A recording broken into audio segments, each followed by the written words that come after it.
Oke, terakhir kita sudah belajar tentang penyajian data, ya. Kita sudah sampai di diagram lingkaran. Oke, bagaimana cara menyajikan data dalam bentuk diagram lingkaran, ya. Oke, Bapak share screen dulu.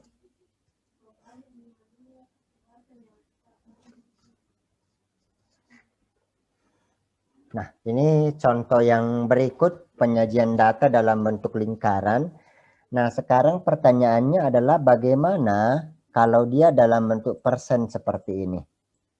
Ya, jadi diketahui pada ujian nasional, siswa suatu sekolah yang lulus adalah 95% dari semua siswanya. Oke, kalau yang lulus 95%, berarti yang tidak lulus, ya, berarti tinggal 100% kurang 95% ya, yaitu 5%. Oke. Nah, sekarang persentase ini kita mau nyatakan dalam bentuk diagram lingkaran. Kita ditanya besar sudut untuk menunjukkan masing-masing siswa yang lulus dan tidak lulus. Oke, yang bagian B ini kita tidak akan gambarkan karena memang keterbatasan peralatan yang kita gunakan ya. Jadi kita akan kerjakan bagian A-nya saja, berapa sudut yang menunjukkan siswa yang lulus dan tidak lulus. Oke, nah kalau untuk menentukan siswa yang lulus, berarti kita tinggal kalikan persentasenya saja, yaitu 95% tadi, dikali sudut satu putaran, 360 derajat. Oke, ini kalau kita kalikan adalah 342 derajat. Oke, nah untuk yang tidak lulus ya ada dua cara. Boleh kamu kalikan persentasenya, ya kan, yang tidak lulus. Boleh kamu kalikan persentasenya, yaitu 5%, dikali sudut satu putaran 360 derajat. Oke. Boleh juga karena sudah diketahui berapa derajat yang lulus, maka kita tinggal mengurangi ya. Sudut satu lingkaran 360 derajat, dikurang yang lulus tadi 342 derajat, ya berarti sudut untuk yang tidak lulus adalah 18 derajat. Sama ya, ini juga 5%. Kalau kita kali dengan 360 derajat juga kita akan dapat 18 derajat ya.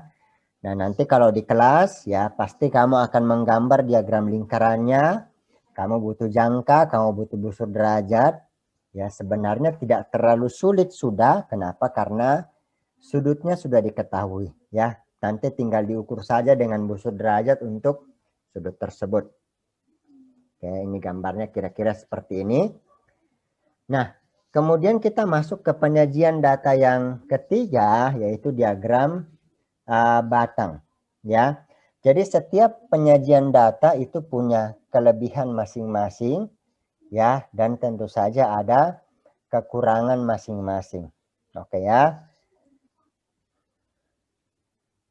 Nah, saya yakin penyajian data dalam bentuk diagram batang ini sudah sering kamu temui. Ya, ini yang paling umum digunakan oleh orang, di samping tentu saja diagram garis dan diagram lingkaran. Ya, oke. Nah, kata kuncinya di sini adalah dia disajikan dalam bentuk gambar batangan balok atau persegi panjang pada bidang koordinat. Ya, bidang koordinat itu apa? Itu koordinat X, Y ya. Oke. X, Y. Ya, jangan kebalik. Oke ya, X yang horizontal, Y yang vertikal. Oke ya. Dan tinggi balok atau persegi panjang itu mewakili berapa jumlah yang dibicarakan atau mewakili berapa frekuensinya. Ya, nah ini jelas. Pada diagram batang, semakin tinggi gambar balok, maka frekuensinya juga akan semakin besar. Nah, kita lihat contohnya. Nah, ini contohnya ya. Jadi, saya harap kamu tidak terlalu kesulitan membaca ini. Ya, jadi pada bulan Mei 2009 produksi teh itu adalah 20 ton. Ya. Pada bulan Juni 2009 itu 30 ton. Pada bulan Juli 2009 ini 21, 22, 23, 24 ton. Pada bulan Agustus 2009 itu 45 ton. Pada bulan September ini kira-kira 31 ton. Ya. Oke ya, berarti kalau kita ditanya hasil pada masing-masing bulan, ya berarti tidak tinggal membaca grafik dari diagram batang ini. Ya. Oke, nanti soalnya bisa jadi yang ditanya rata-ratanya mungkin, ya kan? Atau bisa jadi yang dicari nilai tengahnya atau modusnya. Kalau dalam hal ini modusnya adalah produksi pada bulan Agustus karena dia yang paling besar 45 ton ya. Oke, intinya pada kuncinya adalah kamu mengerti cara bacanya. Ya, lihat satuannya ya, dalam ton kah, dalam kilogram kah, dalam buah kah, dan sebagainya. Oke. Nah, ini ya itu tadi ya. Oke, kemudian kita lihat nih. Diagram batang berikut menunjukkan hasil pertanian yang diekspor dari suatu daerah selama bulan Juli sampai Desember ini ya. Yang orange ini cabai, yang garis-garis tengah ini itu kopi, dan yang hijau ini jagung. Oke ya, nah sekarang pertanyaannya bisa kalian isi ini ya. Yang terendahnya, cabai terendahnya bulan berapa, jumlahnya berapa ton, ya ini dalam ton ya, yang sumbu Y-nya. Tertingginya bulan berapa, jumlahnya berapa ton, kemudian totalnya berapa. Ya, boleh dicakar-cakar dulu, dihitung-hitung dulu. Tapi Bapak harap juga sudah mulai agak lebih cepat menghitung. Ya, silakan boleh dihitung-hitung dulu. Mungkin 5 menit ya. Kira-kira 5 menit nanti Bapak akan tanya untuk kamu boleh jawab satu-satu.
Oke, silakan Malvin.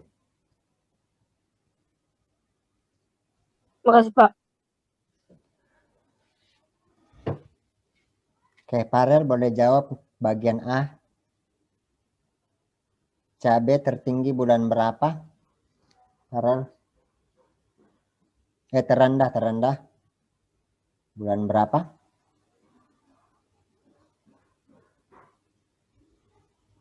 Farel.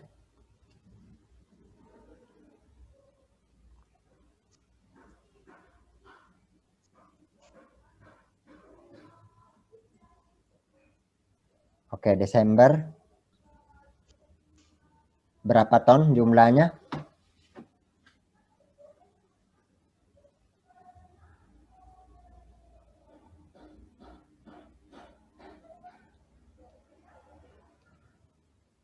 Desember produksinya ekspornya berapa ton?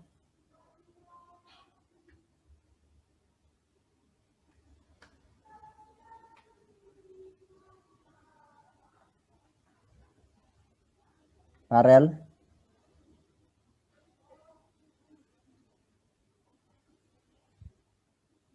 Ini berapa ton ini?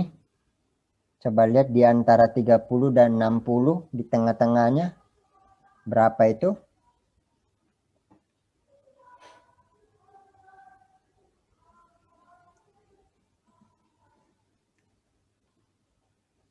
Oke, Evans. Terendahnya tadi bulan Desember cabai. Jumlahnya berapa ton itu? Cabai toh, Pak? Ya. 45. Oke, 45 ton. Tertingginya bulan berapa? Bulan September. Oke, jumlahnya berapa ton? 105 ton. Oke, 105 ton. Totalnya dari Juli sampai Desember? Kalau tidak salah hitung 450 ton. Oke, 450 ya. Malvin sudah balik dari toilet kah?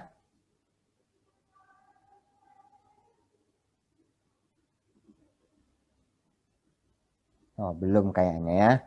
Oke, kita jawab sama-sama. Ya, tadi Desember. Kemudian ini tengah-tengah antara 30 dan 60. Gampangnya kalau kau mau cari, tambah bagi 2. 60 tambah 30 bagi 2. 90 bagi 2, 45. Sama ini ya. 60 tambah 90, 150 bagi 2, 75. Ini juga sama ya.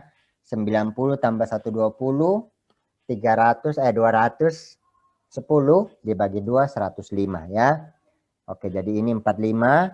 Tertingginya September, jumlahnya 105 dan totalnya itu 450 ton. Kemudian kopi ya, dia tertinggi terendah di sini ya. Bulan November 60 ton, ya jelas itu. Tertingginya bulan September ini 120 ton, sama jelas. Totalnya ya berarti kita tinggal tambahkan semua. 90, 105, 120, 105, 60, 75. 555 ton ya. Jagung, ini yang hijau jagung ya, terendahnya Oktober ini. Dia di antara 0 dan 30, berarti 30 bagi 2, 15 ton. Kemudian tertingginya ini, ya ini yang paling tinggi Desember, jumlahnya 120 ton.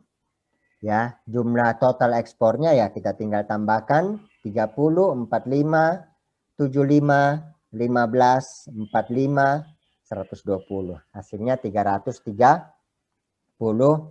ton. Oke, sampai sini ada pertanyaan dulu?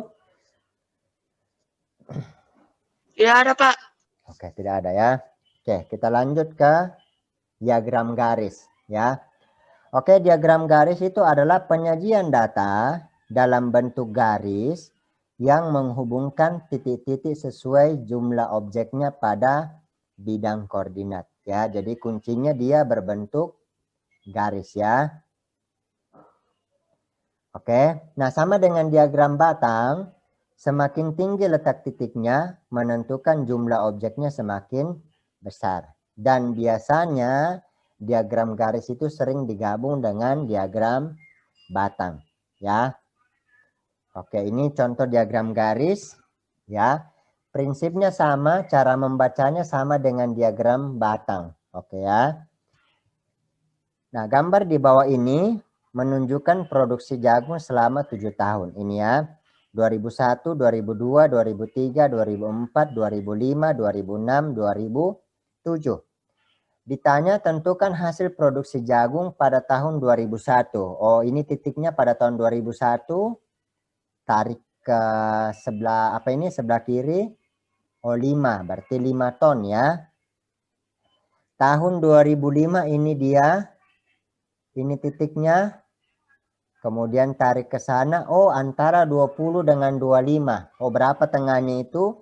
20 tambah 25. Itu 45. 45 bagi 2, 22,5. Oh berarti 22,5 ton. Oke. Kemudian ditanya berapa ton kenaikan produksi dari tahun 2006. 2006 jumlahnya 17,5. Ya, tengah-tengah dari 15 ke 20. 2007 jumlahnya 25.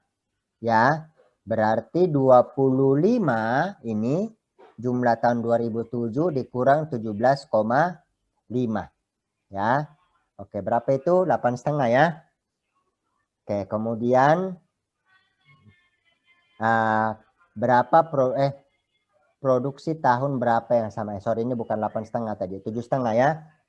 Oke, produksi tahun berapa yang sama ini ya? Yang sama 2003 dan 2004, yaitu berapa ton? Dari 10 ke 15, tengah-tengahnya 12,5 ton. Oke, ini ya pembahasannya tadi. Nah, itu ya. Oke, jadi prinsip pembacaannya sama dengan diagram batang. Oke, walaupun sekali lagi dalam konteks olimpiade ya atau dalam konteks soal-soal yang mungkin akan sering kamu temui, tentu saja yang dihitung bukan cuma ini toh ya. Ada banyak hal juga yang dihitung. Mungkin digabung dengan min, mungkin digabung dengan modus, mungkin digabung dengan median dan sebagainya. Oke, tapi pada prinsipnya cara membacanya seperti itu. Oke, sampai sejauh ini ada pertanyaan?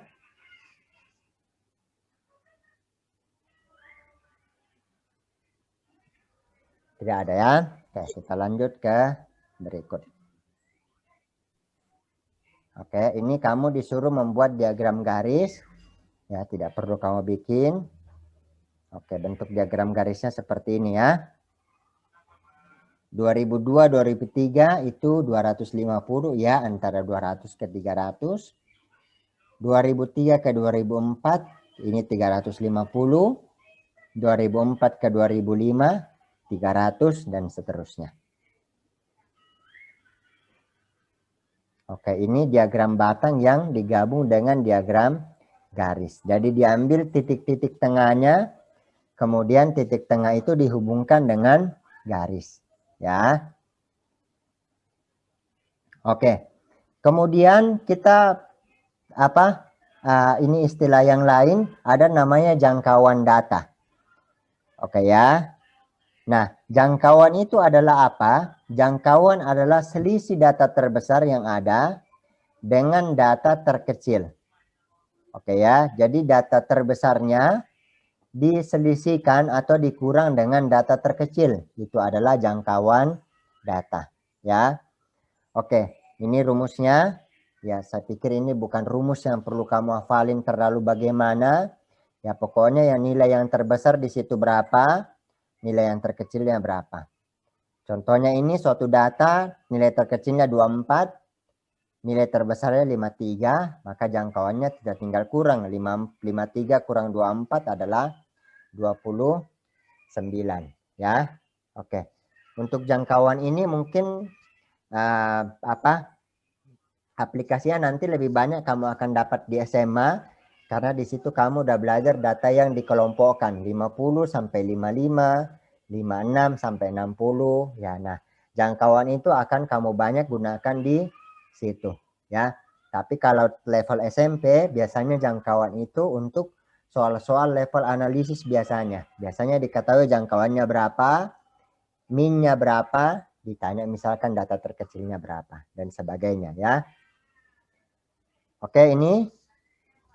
Nah, diketahui sekumpulan data seperti ini datanya belum urut, ya, belum urut dari terbesar ke terkecil, ya. Sehingga ketika kita disuruh mencari jangkauan data tersebut, maka kita harus identifikasi dulu data terkecilnya. Ya, di sini data terkecilnya adalah 37. Oke. Kemudian data terbesarnya. Data terbesarnya di sini adalah ini ya, 82. Nah, sehingga jangkauannya ya kita tinggal kurangkan. Data terbesar 82 kurang data terkecil 37. Hasilnya adalah 45. Oke ya. Ya, ini saya pikir jauh lebih mudah dari semuanya selain modus, karena kita tinggal lihat data yang besar mana, data yang terkecil mana, kemudian kita kurang. Oke, itu untuk jangkauan. Nah, kemudian yang berikut kuartil, ya. Kalau di SMP kayaknya juga belum terlalu banyak dipelajari kuartil ini, ya.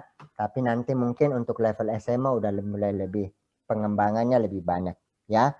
Jadi misalkan ada sebuah data yang diumpamakan sebagai sebuah garis atau sepotong lidi. Nah, kalau garis ini dibagi menjadi 4 bagian, oke, sama panjang. Jadi kalau garis ini dibagi 4 bagian sama panjang, ya, maka itu yang kita namakan sebagai kuartil. Oke ya. Jadi kita potong sebanyak 3 bagian. Oke. Nah, itu yang kita namakan sebagai kuartil, ya. Yang ini namanya kuartil pertama atau simbolnya Q1. Ini yang tengah-tengah ini namanya kuartil kedua, atau ini tidak lain adalah median atau kuartil tengah. Ini juga disebut sebagai kuartil bawah. Kemudian yang ini, yang ujung atas ini, titik ketiga ini sering disebut sebagai kuartil ketiga atau kuartil atas. Ya. Nah, bagaimana cara menentukan kuartil? Pertama, pasti kita bagi dua dulu datanya. Jadi itu cara yang paling mudah, kita bagi dua dulu, maka kita dapat kuartil tengah atau kuartil kedua atau median. Oke. Kemudian dari awal ke kuartil tengah kita bagi dua lagi, maka kita akan dapat kuartil bawah atau kuartil pertama. Kemudian dari data tengah ke atas kita bagi dua lagi, maka kita dapat kuartil atas atau kuartil ketiga. Atau sebenarnya dengan kata lain, kita mencari median 3 kali sebenarnya. Median dari semua data, toh, kemudian median dari setengahnya tadi berapa, setengah yang bawah, ya kan, dari terkecil ke tengah, kemudian median dari yang tengah ke data yang paling tinggi berapa. Oke ya. Nah, prinsipnya sama dengan median. Kalau kuartil kita terlebih dahulu harus mengurutkan data tersebut dari terendah ke tertinggi. Ya, kecuali datanya sudah dalam bentuk diagram, nah itu sudah pasti urut. Diagram batang kah, diagram garis kah, diagram lingkaran tentu saja tidak termasuk, atau tabel distribusi frekuensi kah. Ya, jadi itu datanya sudah pasti urut, sehingga kamu sebenarnya tinggal mencari nilai dari masing-masing kuartil ini saja. Oke, ini contohnya data seperti ini. Halo? Ya. 53, 54, 55, 56, 57, 58, 59, 60, 61, 62, 64. Ya.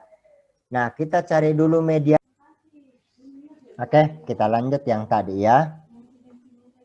Jadi contohnya ada data seperti ini, sudah diurutkan 53, kemudian 54, 55, 56, 57, 58, 59, 60, 61, 62, 64. Ya, maka pertama kali kita tentukan dulu mediannya. Oke. Nah, kalian masih ingat nggak ya tentukan median?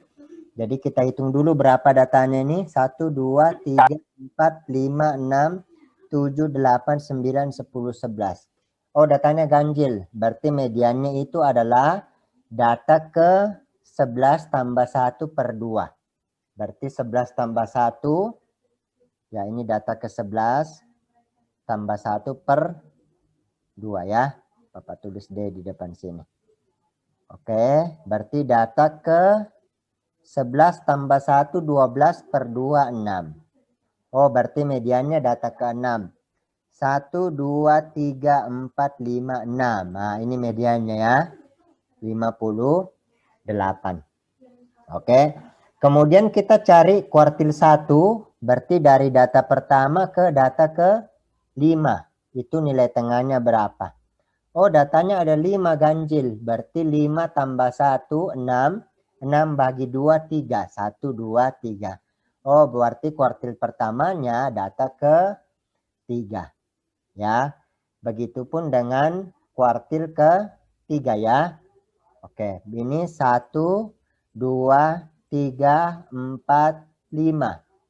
Oh, datanya ganjil. Berarti kita gunakan 5 tambah 1, 6 per 2, 3. Berarti data ketiga kita hitung dari tengah ya. 1, 2, 3. Sehingga ini kuartil ke 3. Oke ya, jadi prinsipnya sama dengan mencari median. Cuma bedanya ini kita bagi-bagi ya. Jumlah datanya makin berkurang ya. Mungkin yang agak tricky sedikit itu ketika mencari kuartil ke 3. Kenapa? Karena kamu mulai dari tengah ya. Oke, jadi seperti itu. Oke, kita lihat. Ini. Ya. Oke, ini yang tadi sudah Bapak jelaskan. Kuartil itu ukuran yang membagi data menjadi 4 bagian sama besar setelah diurutkan. Ya, ada 3 kuartil. Kuartil pertama, kuartil kedua, kuartil ketiga. Ya. Oke, nah kita lihat dulu ini contohnya. Boleh kamu cakar-cakar dulu ya. Jadi ada data seperti ini. Tentukan kuartil 1, kuartil 2, kuartil 3 dari data berikut. Ya, tapi ingat sebelum tentukan pastikan dulu datanya sudah urut. Oke, saya pikir bisa 5 menit ya, karena datanya tidak terlalu besar. Silakan kerjakan 5 menit.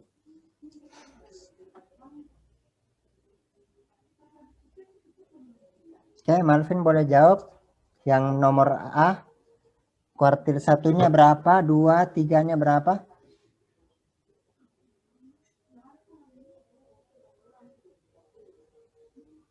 Boleh diketik saja. Boleh kamu nyalakan audiomu, kemudian kau jawab. Kuartil 1-nya berapa? Kuartil 2-nya berapa? Kuartil 3-nya berapa?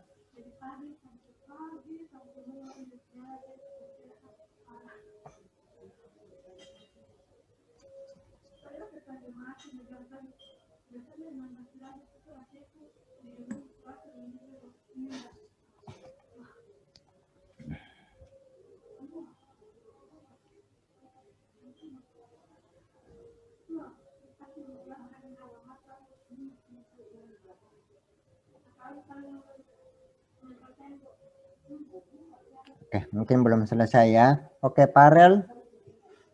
Nomor 1A, nomor A berapa? Kuartil 1-nya berapa?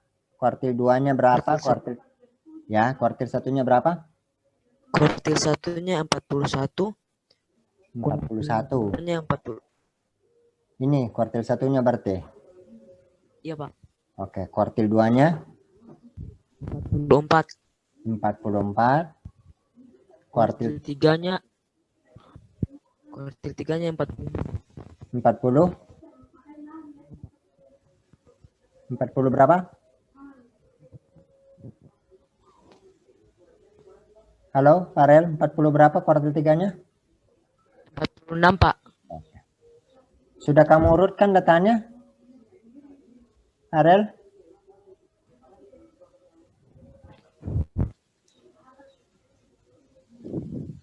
Farel, datanya sudah kamu urutkan?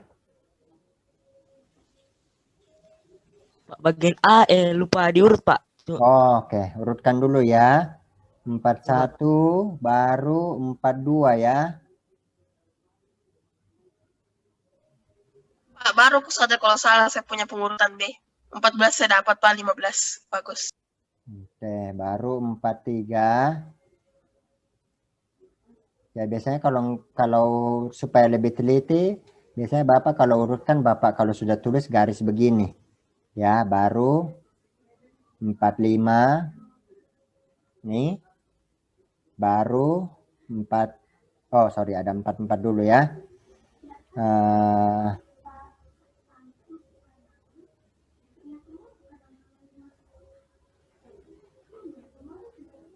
Ya, 43, 44. Oke, ini coret. Baru setelah 44, 45. Coret. Baru 46. Coret. Baru 48. Oke ya.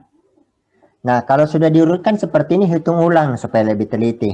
1, 2, 3, 4, 5, 6, 7. Datanya 1, 2, 3, 4, 5, 6, 7. Sudah ya? Oke, berarti ini sudah data yang terurut. Oke. Nah, datanya ganjil karena 7. Berarti nilai tengahnya data ke 7 tambah 1. 8 bagi 2. Berarti data keempat ya. 1, 2, 3, 4. Oke ya. Berarti nilai tengahnya adalah 44. Ya. Kemudian kuartil satunya, ya ini gampang ya, karena cuma 3 ya. Langsung kelihatan 42. Kemudian kuartil 3-nya juga gampang, karena ini cuma 3 data di sana, berarti 46. Oke, jadi seperti itu ya. Jadi kita lihat nilai tengahnya berapa. Tapi jangan lupa diurutkan terlebih dahulu ya. Oke, itu untuk bagian B-nya. Oke. Tarik dulu kuartil keduanya.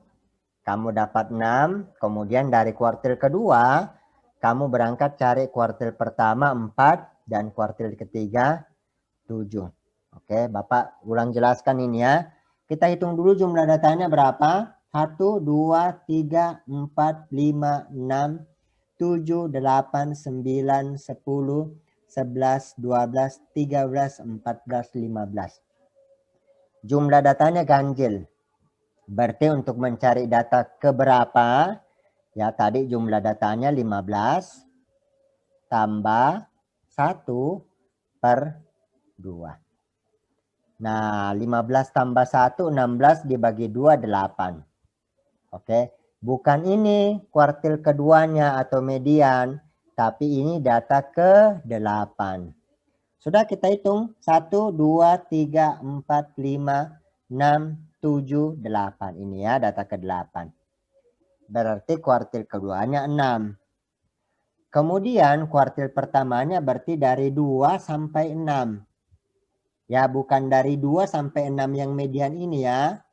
Karena mediannya sudah diambil. Oke, dianggap ini sudah dikeluarin datanya. Oke, berarti dari 2 sampai 6, ini ada 7 pasti ya. Karena tadi dari sini sampai 8, berarti ini 7 ya. Oke, data ke-7 tambah 1 bagi 2. Berarti 4 ya. 1, 2, 3, 4 ini. Oke, data ke-4. Nah, tadi kita sudah dapat data ke-4, simpan. Tambahkan dengan mediannya. Tadi median berapa? 8 ya. Data ke-8. Data ke-8 tambah data ke-4 berarti data ke-12. 8, 9, 10, 11, 12 ya. Kita dapat kuartil 3-nya 7. Nah, bagaimana kalau dia data berkelompok? Oke, silakan kamu jawab dulu. Semoga tidak terlalu lama kau kerja. Waktunya 10 menit ya. Oke, jawabannya. Oke, Malvin 85, 86, 88. Tadi Evan 85, 86, 87. Farel 85 Q1-nya.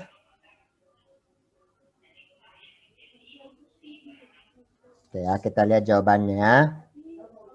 Kuartil 2-nya 86. Oke, K2-nya 86, semua sama. Kuartil 1-nya 85. Oke, semua betul. Kuartil 3-nya 87. Ya, jadi ada Evan dengan Farel yang betul ya. Oke, kita lihat sama-sama untuk caranya. Bapak bahas sedikit caranya sebelum kita tutup. Ya, jadi pertama kali kita cari dulu data keberapa mediannya ya. Jadi untuk mediannya kita cari dulu data keberapa. Caranya dengan jumlah datanya karena ini ganjil. Berarti 35 tambah 1 bagi 2. Oke, 35 tambah 1, 36 ya. 36 bagi 2, 18. Oh, mediannya berarti ada di data ke-18. Nah, kita lihat skor berapa yang data ke-18. Nah, kita lihat ini ya. Ini 5. 5 tambah 8 itu 13. Berarti dari 84 ke 85 itu ada 13 data. Kemudian tambah 9 itu 22 ya. Berarti dari skor ke 84 sampai skor ke 86 ada 22 siswa. Kemudian tambah 7 untuk skor 87 itu 29. Kemudian untuk skor 88 tambah 6 35. Pas ya. Nah, dibilang mediannya ada di data ke-18 ya. Nah, sementara skor 86 ini ada di data ke-14 karena di sini batasnya 13. Ada di data ke-14 sampai data ke-22. Berarti bisa kita simpulkan bahwa mediannya adalah 86. Oke ya. Tadi ada di data ke-14 karena ujungnya ini 13, ujungnya yang ini di atas ini sampai data ke-22. Nah, berarti data ke-18 ya ada di sini, ada di skor 86 ini. Oke, kemudian karena mediannya ada di data ke-18, berarti kuartil satunya, AK1 atau Q1 itu ada di antara data pertama atau nilai tengah data pertama sampai data ke-17 ya. Jadi nilai tengah data pertama sampai data ke-17. Oke, itu data keberapa dia? Berarti 17 karena ganjil tambah 1 per 2. 17 tambah 1 18, 18 bagi 2 9. Oke ya, kuartil pertamanya ada di data ke-9. Oke, tadi ini ujungnya data ke-5. Berarti skor 85 ini ada di data ke-6. Karena ujung atasnya ini data ke-5.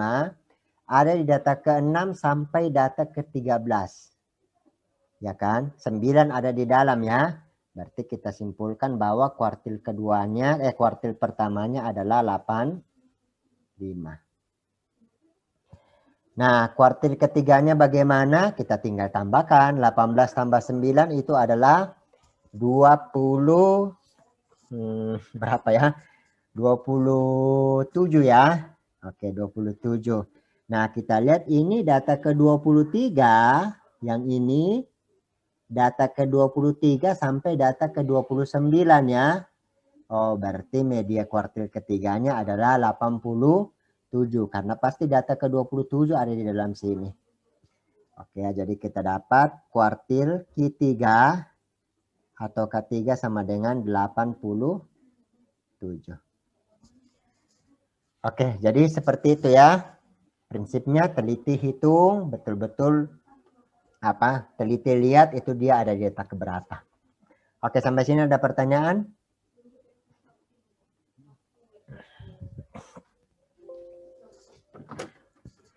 Oke, kalau tidak ada, sampai sini dulu pembelajaran kita. Sebenarnya masih ada satu soal yang mau kita bahas hari ini. Untuk kalian latihan sekaligus langsung Bapak bahas. Tapi waktunya udah nggak keburu ya. Mungkin ada hal lain juga yang perlu kamu kerjakan. Ya, berarti ini akan jadi latihan untuk kamu hari Kamis, ya. Oke, soal latihan hari Kamis minggu lalu, Bapak tunggu ya, kamu cek jawabanmu biar kita bisa cek sama-sama itu kamu benar atau bagaimana. Ya, nanti sebelum kita bisa lihat soal latihan yang lain lagi untuk hari Kamis minggu ini. Oke, kalau tidak ada lagi yang mau ditanyakan, ya, kita tutup pembelajaran kita. Sebelumnya